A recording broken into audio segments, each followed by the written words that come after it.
여러분 지금 서점가에서 베스트셀러가 혹시 어떤 책인지 아십니까? 트렌드 코리아라는 책입니다.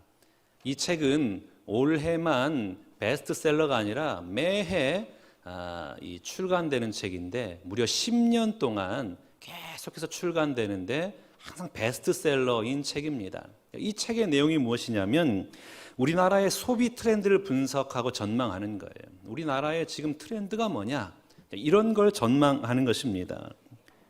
그래서 세상에는 이 트렌드에 관심이 많아요. 오늘 우리 시대의 트렌드는 뭘까? 오늘 우리 시대가 유행하고 있는 것은 무엇일까? 그래서 소비 트렌드가 무엇이냐? 문화 트렌드가 무엇이냐? 이렇게 트렌드에 관심이 많습니다. 사실 제가 참 무거운 마음으로 이 강단에 섰습니다.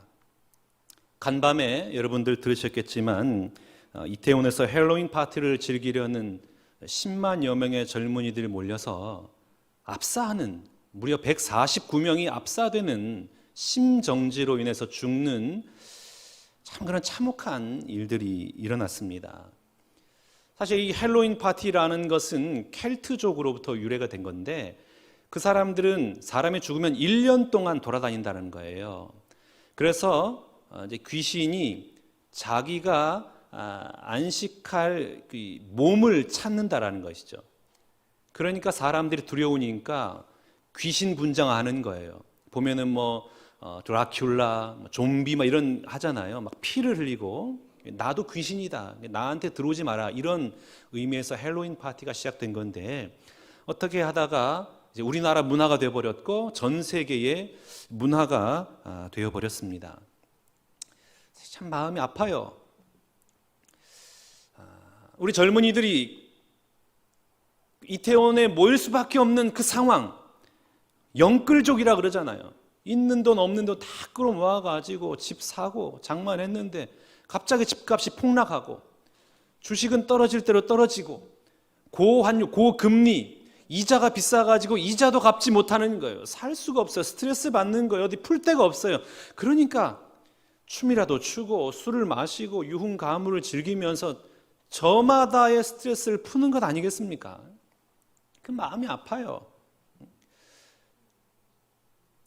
왜 우리 교회에서 젊은이들이 멀어질까? 왜 교회에서 그 젊은이들을 받아들이지 못하고 그들이 마음을 터놓고 시간을 보낼 수 있는 그 공간을 제공해 주지 못했을까? 왜 그 많은 젊은이들은 교회를 멀리하고 교회를 떠나가 되었을까? 참 가슴이 아픕니다. 참 아이러니하게도 오늘은 종교개혁주일이에요. 마틴 루터가 중세교에 타락한 그 종교를 개혁하고자 외쳤던 종교개혁주일이 바로 오늘입니다. 우리의 신앙을 한번 점검하기 원해요. 우리 교회가 개혁하고 혁신하고 변화되어야 될 것은 무엇인지를 한번 찾아보고 연구하고 고민하고 그래서 좀 변화의 길로 나아갈 수 있기 원합니다. 그렇지 않으면요, 젊은이들이 사라지는 거예요. 20대, 30대 청년들이 교회와 멀어지는 것입니다. 하나님과 멀어지는 거예요. 그러면 오늘과 같은 이 처참한 사건이 다시 일어나지 말라는 법이 어디 있겠습니까? 그러면 여러분, 우리가 좀 우리 젊은이들을 기억하고 안타까워하면서 그들을 위해서 기도하고 격려하고 응원하고 어떻게 하면 우리 젊은이들과 함께 예배할 수 있을까를 고민하고 그 길을 걸어가는 우리 신구한교회가 될 수 있기를 원합니다. 이 염려와 이 고민은 우리뿐만 아니에요. 교계에서도 고민을 한 겁니다. 코리아 트렌드라는 책이 10년 동안 나오는데 우리 교계에서도 이런 트렌드 책이 나와야 되지 않겠느냐. 그래서 나온 책이 있습니다. 그 책이 무엇이냐면 한국교회 트렌드 2023이에요. 한국교회 트렌드는 뭐냐? 이 포스트 코로나 이후에 교회 트렌드가 무엇인지를 분석하고 한국 교회가 지향해야 할 지점이 어떤 곳인지를 제시해 주고 있습니다. 포스트 코로나 이후에 한국 교회 트렌드가 뭐냐? 가장 큰 트렌드는 뭐냐면 개인의 영역이 확장된다라는 겁니다. 개인의 삶이 뚜렷해지는 거예요. 그리고 내가 나홀로 문화예요. 나홀로. 내가 원하는 시간에 내가 원하는 교회에서 내가 원하는 형식으로 예배 드리고 싶은 욕구가 팽배해졌다라는 거예요. 나 홀로 문화. 그래서 한국 교회가 이런 한국 교회 트렌드를 쫓아가지 않으면 위험하다라는 겁니다. 이 트렌드에 발맞춰서 변화하고 혁신해야 된다라는 겁니다. 그런데 어느 교회가 잘 변화하고 혁신하느냐라는 거 봤더니 첫 번째, 교회 연역이 짧은 교회가 잘 혁신하더라. 오래된 교회는 고착화돼 가지고 그 전통을 못 버리는 거예요. 해오던 습관을 못 버려요. 절대 변화되지 않는다라는 거예요. 연역이 짧은 교회가 변화되더라. 혁신하더라. 두 번째는 목회자가 젊은 교회가 변화하고 혁신하더라라는 겁니다. 그리고 세 번째가 소그룹 모임을 진행하는 교회일수록 변화와 혁신의 일들을 잘 하더라. 과거의 전통적인 방식이 이제는 더 이상 우리에게 유의미하게 다가오지 않다라는 거예요. 과거에는 집회를 통하여 많은 사람들이 은혜를 받았어요. 하나님 만났어요. 그래서 헌신자가 됩니다. 그런데 지금은 그렇지 않다라는 거예요. 대형 집회를 통하여 하나님 만나는 것이 아니라 소그룹 모임, 서너 명이 만나서 삶을 나누고 그 가운데 하나님의 말씀을 나눌 때에 그곳에 역사가 임한다는 거예요. 하나님 만나고 그래서 하나님을 예배하는 예배자로 세워지더라라는 겁니다. 그래서 소그룹 모임 하는 사람하고 소그룹 모임 하지 않는 사람과 비교해 봤어요. 기도와 말씀과 찬양의 신앙 활동이 어느 누가 더 열심히 하느냐? 당연히 소그룹 활동하는 사람이 2배 이상 높았다라는 거예요. 어느 누가 교회에 대한 애착을 가지고 있느냐? 소그룹 모임을 활동하는 사람이 그렇지 않는 사람보다 2배 이상 높더라는 거예요. 그러니까 이제는 소형화, 우리 자꾸만 모여가지고 소그룹 안에 끊임없이 삶을 나누고 하나님의 말씀의 도전을 받아야 된다라는 겁니다.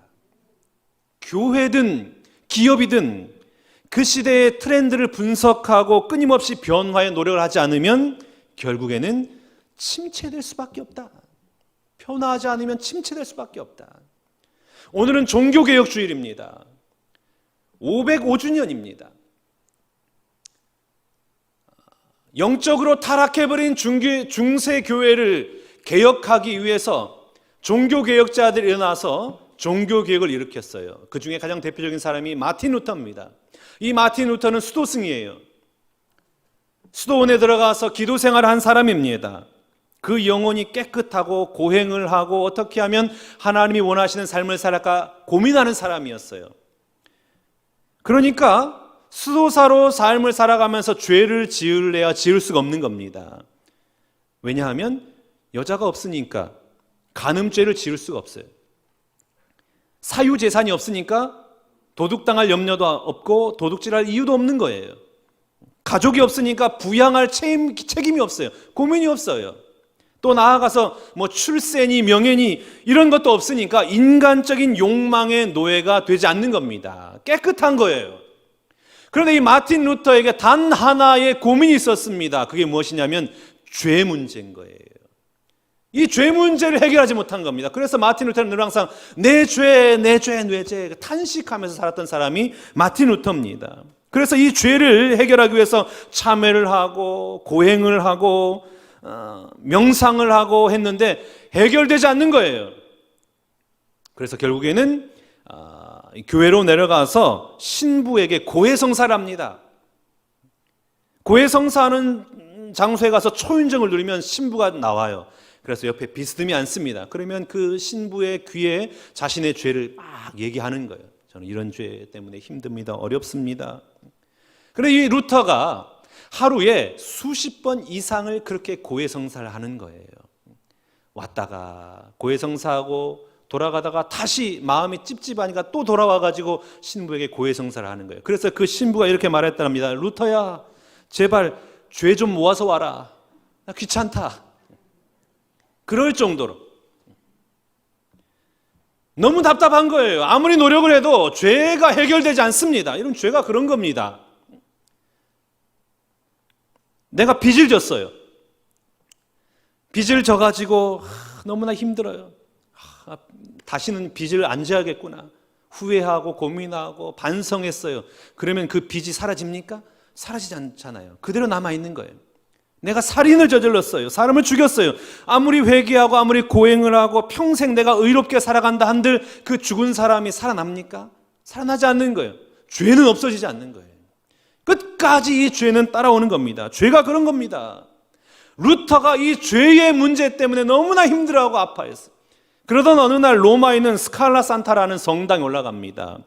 지금같이 교통이 편할 때가 아니기 때문에 이 로마에 간다, 독일에서 로마에 간다라는 것은 한평생 단 한 번 있는 기회예요. 순례의 길을 걸어가는 겁니다. 스칼라 산타라고 하는 이 성당에는 예수님께서 빌라도에게 재판을 받을 때에 예수님이 올라가셨던 계단 28계단, 이 나무로 된 계단이 거기에 있는 거예요.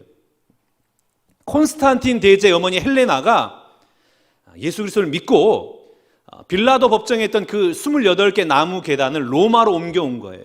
그래서 이 스칼라 산타 성당에 놔뒀습니다. 그래서 많은 사람들이 순례의 길을 이 스칼라 산타 성당에 와서 했어요. 그래서 이 계단을 오르면서 기도하면 내 죄가 용서함 받는다. 심지어는 지옥에 가 있는, 연옥에 있는 내 가족들을 위해서 계단을 오르면서 기도하면 그들이 천국에 갈 것이다. 이런 주장까지 나온 겁니다. 그래서 루터도 이 계단을 오를 때에 무릎으로 오르는 거예요. 무릎으로 하나하나 올라갑니다. 무릎으로 기어서 올라가면서 기도를 합니다. 주기도문을 합니다. 회개를 합니다. 끝까지 올라왔는데 여전히 죄의 문제가 해결되지 않는 거예요. 아무런 변화가 없는 겁니다. 그럴 때에 마치 큰 불빛을 보는 것처럼 전광 같은 말씀이 루터의 귀에 들려지는데 그 말씀이 뭐냐? 오직 의인은 믿음으로 말미암아 살리라. 믿음으로 말미암아 의롭다함을 얻는 것이지 이까짓 건 무릎으로 계단을 기어 오른다고 죄의 문제가 해결되는 것이 아니라는 것입니다. 루터가 소중한 진리를 깨달아요. 맞아, 오직 믿음으로 내 죄가 용서함 받는 것이지, 맞아, 오직 믿음으로 나는 구원받는 것이지, 이것을 깨달은 것입니다.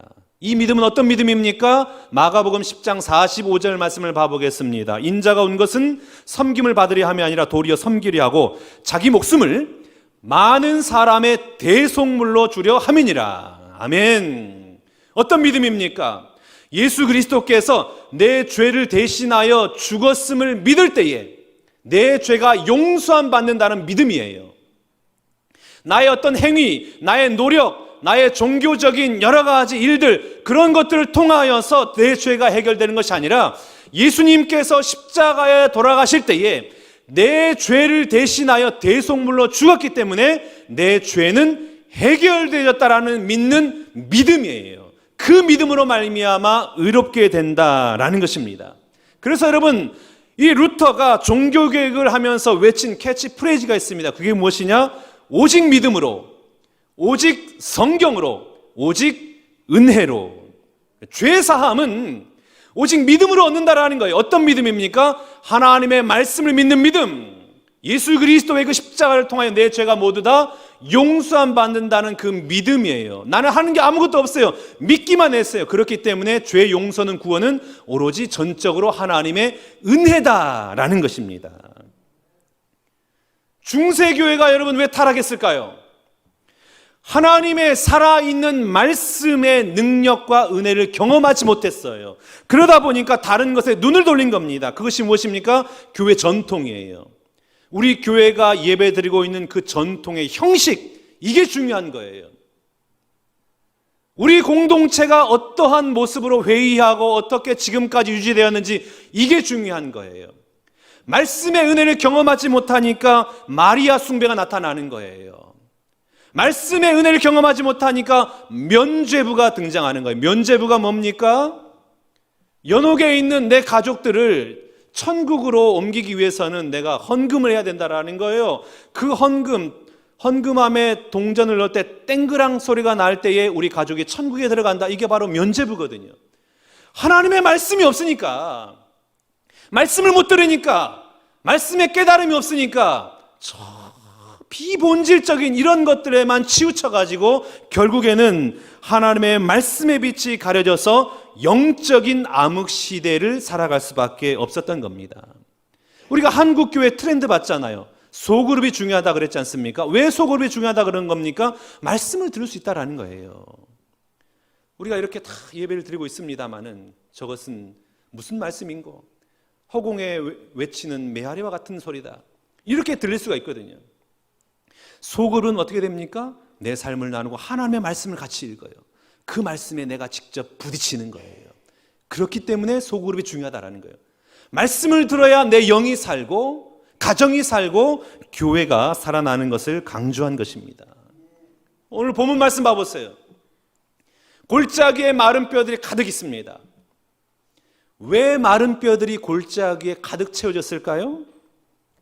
많은 선지자들이 이스라엘 백성들을 향하여 회개를 촉구합니다. 여러분 회개하십시오. 여러분의 부정과 부패를 회개하십시오. 그리고 모든 우상을 버리고 하나님께로 다시 돌아오십시오. 무려 200년 동안 수많은 선지자들이 이스라엘 백성을 향하여 회개를 촉구했습니다. 그런데 돌아오지 않는 거예요. 우상을 버리지 않고 하나님 앞에 돌아오지 않습니다. 그래서 어떻게 됐느냐? 바벨론이라는 제국에 멸망을 당해요.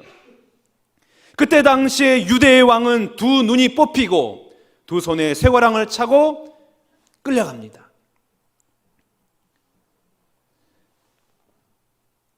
그 화려했던 예루살렘 성전이 한순간에 무너져 버렸습니다. 건강한 이 건장한 젊은이들이 바벨론으로 포로로 끌려갑니다.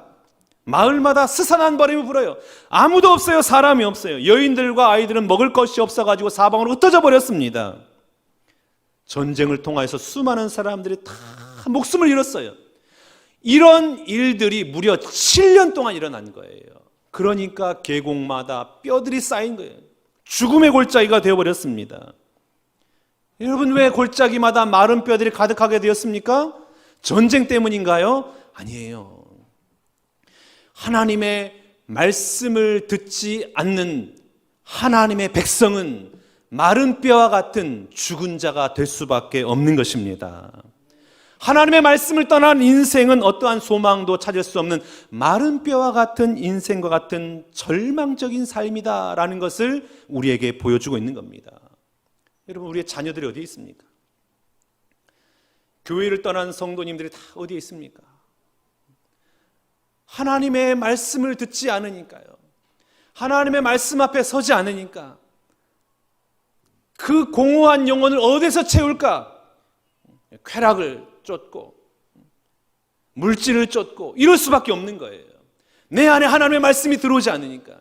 그러니 여러분 아무리 공부도 중요하고 취업도 중요하고 이 땅에서 성공하는 것도 중요하지만 하나님 앞에 나와야 되는 거예요. 하나님 말씀을 들어야 되는 것입니다. 단 하나의 소망도 찾아볼 수 없는 이 마른 뼈들만 가득한 이곳 절망의 현장 속에서 우리 하나님이 에스겔 선지자를 향하여 이렇게 말씀하세요. 오늘 본문 3절 말씀 한번 봐볼까요? 그가 내게 이르시되 인자야 이 뼈들이 능히 살 수 있겠느냐 하시기로 내가 대답하되 주 여호와여 주께서 아시나이다. 이 마른 뼈들이 살 수 있겠느냐?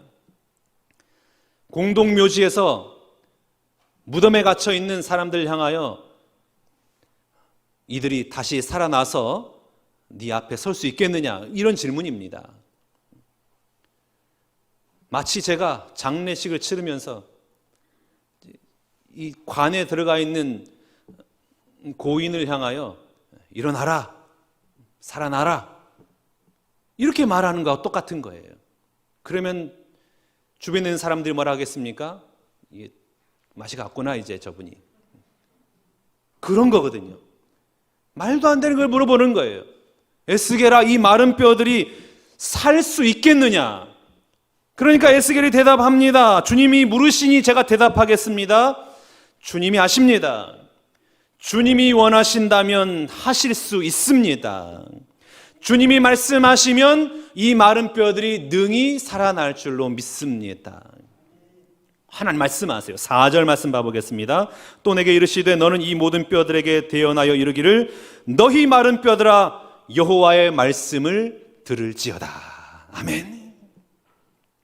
마른 뼈들아 여호와의 말씀을 들을지어다. 사랑하는 에스겔아, 이 마른 뼈들을 향하여 외쳐라.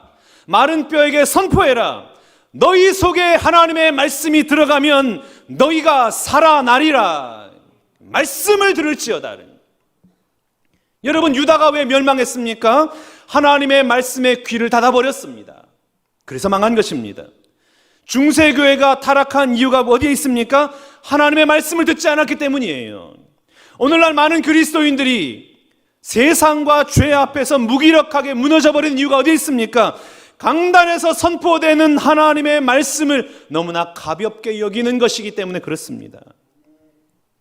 오늘 하나님이 우리를 향하여 말씀하시는 거예요. 이 땅에 수많은 문제로 절망하는 자에게 말씀하십니다. 말씀을 들을지어다. 육체의 질병으로 고통하고 한탄하고 눈물 흘리고 있는 성도에게 말씀하십니다. 말씀을 들을지어다. 가정이 붕괴되고 있는 그 위기 앞에서 한탄하고 있는 성도에게 말씀하십니다. 말씀을 들을지어다. 인생에 어떠한 소망이 없고 캄캄한 인생길을 걸어가고 있는 성도들에게 오늘 하나님 말씀하십니다. 너희가 하나님의 말씀을 들을지어다. 오늘 보면 5절과 6절 말씀 봐볼까요? 말씀이 선포되자 놀라운 일이 발생합니다. 주 여호와께서 이 뼈들에게 이같이 말씀하시기를 내가 생기를 너희에게 들어가게 하리니 너희가 살아나리라. 너희 위에 힘줄을 두고 살을 입히고 가죽으로 덮고 너희 속에 생기를 넣으리니 너희가 살아나리라. 또 내가 여호와인 줄 너희가 알리라 하셨다 하라. 아멘. 하나님 말씀하세요. 너희 안에 하나님의 말씀이 들어가면 살아날 것이다. 마른 뼈와 같은 아무런 희망도 소망도 없는 이스라엘에게 말씀이 들어가면 너희가 살아나리라. 여러분, 하나님의 역사는 말씀을 듣는 데서부터 시작되는 것입니다. 오늘 에스겔 선지자가 하나님의 말씀을 선포할 때에 마른 뼈들이 움직여서 결합하고 힘줄이 생기고 살이 돋고 가죽이 덮인 역사가 나타나는 겁니다. 말씀이 선포되는 순간 마른 뼈들이 제자리를 찾아서 골격을 이루고 육체의 모양을 입게 되었습니다. 말씀이 선포되는 순간 하나님의 생명의 역사가 일어나는 것입니다. 하나님이 태초에 천지를 창조하시고 빛이 있으라 말씀하시는 거예요. 말씀으로 창조하시는 거예요. 우리 주님 예수님께서 말씀하시잖아요. 풍랑아 잔잔해라. 잔잔해지는 거예요. 그리고 병자를 고칠 때도 말씀을 통하여 병자를 고치십니다. 여러분, 절망 속에 있는 우리 영혼이 어떻게 살아날 수 있습니까? 하나님의 말씀을 들을 때에 살아나는 것입니다. 어떻게 여러분의 가정이 지금 살아날 수가 있습니까? 돈으로 살아나는 게 아니에요. 하나님의 말씀이 여러분의 가정 가운데 울려 퍼질 때에 살아나는 은혜 역사가 임할 줄로 믿습니다. 어떻게 우리 교회가 부흥되고 새롭게 살아날 수가 있겠습니까? 예배 때 선포되는 말씀이 우리의 심령 안에 울려 퍼질 때에 우리 교회가 살아나게 될 줄로 믿습니다. 어느 신학교에 입학한 신학생이 강의를 들어왔는데 이 교수님께서 신학 강의를 하면서 장황하게 이야기를 하는 겁니다. 그래서 이 신학생이 벌떡 일어나서 이 성경책을 손에 들더니 이렇게 흔들면서 묻는 거예요. 교수님, 이 성경이 정말 인간을 변화할 수 있다라고 믿으시나요? 정말 변화시키는 거 맞습니까? 그랬더니 그 교수님이 이렇게 말을 합니다. 자네가 그렇게 성경을 흔드는 한 아무 일도 일어나지 않을 걸세. 먼저 그 성경이 자네를 붙들어 무릎 꿇게 하는 날, 자네의 성경은 그때부터 인간을 변화시키는 기적을 일으키는 줄로 나는 믿는데, 이렇게 얘기했다는 거예요. 오늘날 우리 한국교회의 문제는 무엇일까요? 교회 성장이 정체되고 그리스도인의 숫자가 줄어드는 것입니까? 아니에요. 코로나로 인해서 연휴만 되면 산으로 들로 바다로 나아가면서 핸드폰으로 개인적으로 온라인 예배를 드리는 사람들, 그래서 결국에는 성전에 오는 사람이 줄어들고 성전이 비어지는 현상, 그게 교회의 위기일까요? 그것도 교회의 본질적인 위기는 아닙니다. 한국 교회의 진짜 위기는 뭐냐? 말씀의 부재예요. 말씀의 홍수 가운데 누리는 말씀의 부재입니다. 우리는 언제 어디서나 핸드폰만 있으면, 컴퓨터만 켜면 기라성 같은 목사님의 놀라운 은혜의 말씀을 들을 수가 있어요. 그런데 그 말씀을 나에게 주시는 말씀으로 받아들이지 않는 거예요. 내 영을 치지 않아요. 내 마음을 치지 않아요. 그러니까 아무리 좋은 말씀, 아무리 수많은 말씀의 홍수 속에서도 전혀 무감각하게 살아갈 수밖에 없는 겁니다.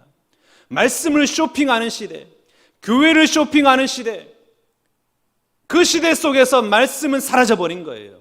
나를 향한 하나님의 말씀이라고 붙들고 그 말씀에 부딪히고 그 말씀에 거꾸로 뜸을 방하고 그 말씀에 도전을 받는 것이 없어졌어요. 사라져버렸어요. 그렇기 때문에 한국 교회에 위기가 찾아온 겁니다. 각 가정마다 이제는 정수기가 있잖아요. 갈증을 느낄 때에 어떻게 합니까? 정수기를 바라보고만 있으면 깨끗한 물이 내 몸 안에 들어오나요? 아니잖아요. 내가 컵을 들고 정수기에 버튼을 누르고 물을 받아서 내 입에 마시게 될 때에 그 물은 내 몸 안에 들어와서 갈증을 해결하는 겁니다. 내가 마시지 않으면 그 물은 그냥 물인 거예요. 내 물이 아니에요. 아무리 말씀이 선포된다 하더라도 그 말씀을 나에게 주신 말씀으로 받아들이지 않으면 그 말씀은 능력이 없는 말씀입니다. 나를 때리고 나를 변화시키고 나를 새롭게 하는 말씀으로 내가 받아들일 때에 그 말씀은 내 안에서 기적을 일으키는 것입니다. 여러분, 하나님의 말씀은 살아있는 말씀입니다. 마른 뼈도 살리시는 능력의 말씀입니다. 말씀이 선포되는 곳에 치유가 있고 회복이 있고 기적의 역사가 일어나는 것을 믿습니다. 그러니 여러분, 말씀 듣기를 사모하시기를 축복합니다. 그리고 말씀이 선포될 때에 그 말씀을 나의 말씀으로 받아들이시기 바랍니다. 중세교회가 왜 타락했습니까? 말씀을 내 말씀으로 받아들이지 않아요. 하나님의 말씀이 없어요. 그러니까 영이 죽을 수밖에 없는 것이죠.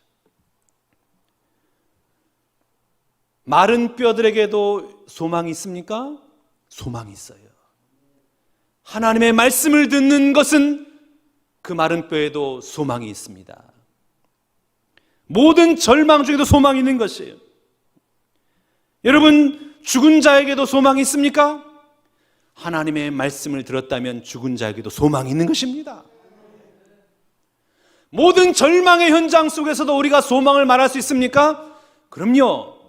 하나님의 말씀을 그곳에서 내가 들을 수만 있다면 어떤 절망의 현장에서도 소망이 있는 것입니다. 오늘 하나님께서 예배한 우리에게 말씀하십니다. 주 여호와께서 이 뼈들에게 이같이 말씀하시기를 내가 생기를 너희에게 들어가게 하리니 너희가 살아나리라. 아멘. 사랑하는 신광교 성도 여러분, 하나님의 말씀 붙들고 그 말씀이 여러분의 영을 살리고 가정을 살리고 모든 죽은 것을 살리는 기적의 은혜를 경험하는 이 한 주간 되시기를 주님의 이름으로 축원합니다.